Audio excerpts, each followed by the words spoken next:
Question of the Week from the Naked Scientists. Hello and welcome to Question of the Week from the Naked Scientists with me, Diana O'Carroll. This week, washing up cement. My name is Steve Slack and I'm from Hampshire in England. My question is about Weetabix.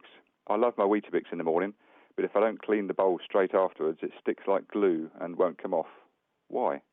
So what is going on between the cereal and the milk to make this happen? My name is Peter Belton. I'm Professor of Chemistry at the University of East Anglia.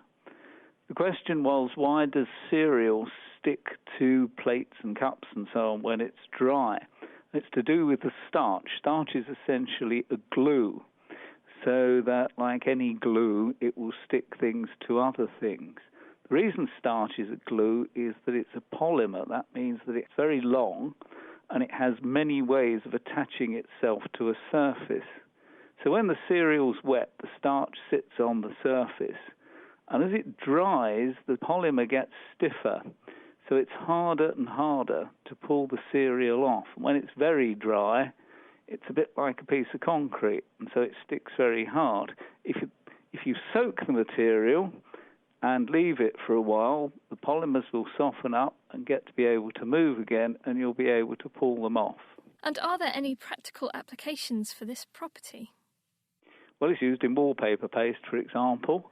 And I don't know what children do at school now, but when I was a kid at school, we used to make glue out of starch and water and stick things together with it.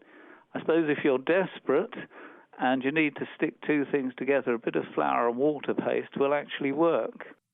Or perhaps you could use some soaked and broken up cereal to do it.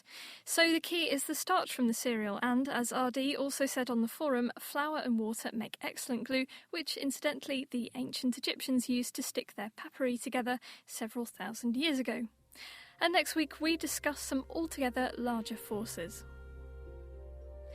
Are earthquakes more common these days? Send your answers to chris@thenakedscientists.com or write on our forum, and that's at thenakedscientists.com/forum. You can also Facebook us, or you can Twitter @NakedScientists. Question of the Week is part of the Naked Scientists podcast and supported by the Wellcome Trust and UK Fast. Look us up online at nakedscientists.com.